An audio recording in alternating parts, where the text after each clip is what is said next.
What's going on, guys? Welcome back to WWE Network and Show, where I, Graham G.S. and Matthews, break down all the original content I watch on the WWE Network and on Peacock. And today we're talking the October 28th, 2023 edition of the SmackDown LowDown. Megan Morant, Matt Camp in the studio replaying the John Cena, Paul Heyman, Solo Sikoa segment before previewing said matchup that was announced earlier in the day via People magazine, I think it was. So Matt Camp says that John Cena motivates himself and that's going to drive him to victory at the pay-per-view. He also calls this Solo Sikoa's biggest match to date, which it is, and Solo's had a lot of big matches in the past year with Drew McIntyre, Kevin Owens, Sami Zayn, Cody Rhodes, Jey Uso, LA Knight. The list goes on and on, but this will easily be his biggest. I think it's his first solos match on pay-per-view, is it not? No pun intended. I think it's his first singles match on WWE pay-per-view to date on the main roster, not in NXT, which is pretty cool. They replay the Kevin Owens, Austin Theory, Grayson Waller segment from backstage, a real brief segment from SmackDown where Kevin Owens punched both of them in the face simultaneously because they thought that he couldn't do it, and he did, and he laughed about it, whatever. And then we get the best part of the entire episode here with Kevin Owens and Kathy Kelly. Now, they have great chemistry. We saw that in the sit-down interview they did on SmackDown last week, that pre-tape segment.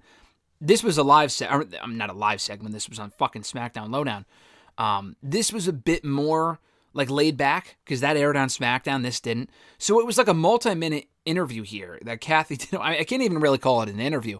He's eating an apple at the beginning of it, and then she makes a comment about how he probably wouldn't want to do that because it's like gimmick infringement, doesn't want to make someone else mad, knowing now that Carlito is back. And then Owens immediately tosses the apple, almost hits someone with it. We don't see it happen off camera, but he acknowledges it, and so does Kathy. And he's like, oh, no, I'm sorry, he's back now. I completely forgot about that. I probably shouldn't be eating an apple on camera. I thought that was great. Owens said that Kathy told him last week during their interview to punch Grayson and Austin. And she was like, I never actually told you to do it. You asked me who had a punchable face, and I said Theory and Waller. And he was like, well, no, you texted it to me. And then she said, no, I didn't. I didn't. She was like trying to stay out of it. He's trying to drag her into it. He was like, no, I admit I lied, but still, you did tell me to punch him. It was great stuff. And then he says what he's going to do to Theory next week. I don't know if they announced that on SmackDown itself, but it's going to be Kevin Owens and Austin Theory. I just laughed. This was great. But it's going to be Austin Theory and Kevin Owens next week, one-on-one on SmackDown, and then back in the studio, they preview the match. So this was great stuff between Kevin Owens and Kathy Kelly. Easily the best part of the entire episode. If you only have like a minute or two to spare. It was more like a 3-minute interview, but this is what SmackDown LowDown needs more of. Like the laid back. I mean, Kevin Owens excels in that environment anyway, but we need more of this sort of stuff on SmackDown LowDown. This was great. So like I said, they preview the match back in the studio between Owens and Theory next week. They also recap the LWO matchup, Santos Escobar and Carlito losing to the Street Profits on SmackDown. They preview the Rey Mysterio Logan Paul weigh-in for next week's SmackDown. We've had weigh-ins in WWE and AEW in the past, and they're not always great, so I have my guard up for that one. They replay the Bianca promo from SmackDown, putting Damage Control on notice and announcing Bianca and Io Sky for the WWE Women's Championship at Crown Jewel next Saturday. We hear from Damage Control backstage here and with Kayla Braxton. Io says that she has confidence that she'll beat Bianca at Crown Jewel. She's done it again, and she'll do it. She's done it before, and she'll do it again, rather, at Crown Jewel next week. As far as how Bayley is going to prepare for Bianca, when Kayla asks about that, Bayley says, it's a dumb question to Kayla because I'm going to prepare for Bianca like I prepare my breakfast. I prepare by just doing it. And she says that she knows Belair better than anyone, recalls their history in the Hell in a Cell match, the ladder match, doing the friggin' obstacle course with Otis on SmackDown, which I think was like 3 years ago. 3 years ago, almost 3 years ago, which is crazy. But they've had a lot of history between 2020, 2021. I think it was Bayley who handed Bianca her first loss on the main roster back in early, again, 2021 or late 2020, if I'm not mistaken. I think it was late 2020. But yeah, they have a lot of history between 2020, 2021, 2022. It's been a dead feud at this point, but they're going to relive and rekindle that rivalry next week on SmackDown, and she also calls this Io's era. So back in the studio, they preview Io and Bianca for Crown Jewel and Bayley versus Bianca for next week. They recap the Shotzi versus Chelsea Green match from SmackDown, won by Shotzi. Shotzi says in a backstage interview that she'll give Chelsea Green more if she wants it, like more of a fight, I guess, or more of a beating. Chelsea Green walks in with Piper Niven, and she says that she is one half of the greatest WWE Women's Tag Team Champions of all time. Okay. And she's also a future Hall of Famer. They challenge Shotzi to a tag match next week on SmackDown and says, well, it won't be much of a tag team match because you can't find any friends. You don't have any friends here on SmackDown.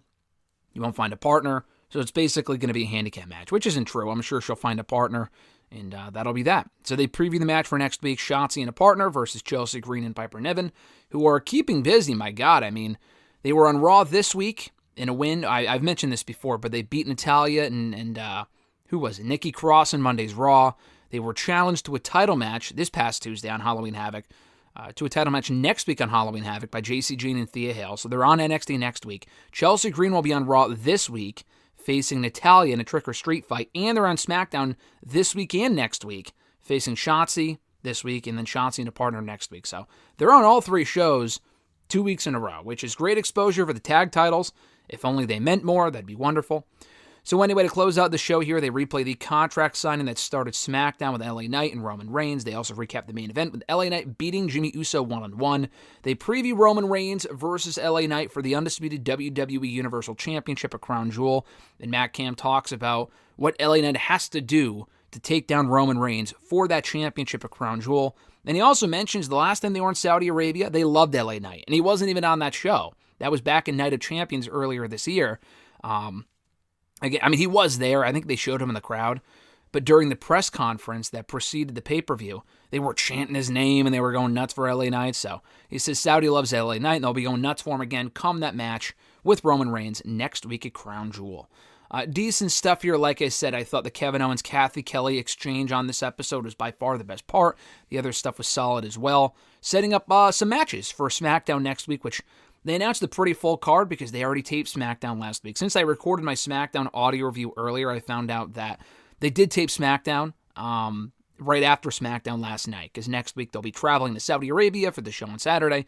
Therefore, no live SmackDown next Friday. Speaking of which, per the case is with all these Saudi shows, no SmackDown audio review before a Crown Jewel next week, and no SmackDown LowDown audio review either before Crown Jewel that same day. I don't even know if they're going to do a SmackDown LowDown. They typically don't, because the pay-per-view starts at 1. I think the pre-show might be at 12 or 12:30, and these usually go up at 12 p.m. Eastern time, so they're probably not even going to do it, which is for the best.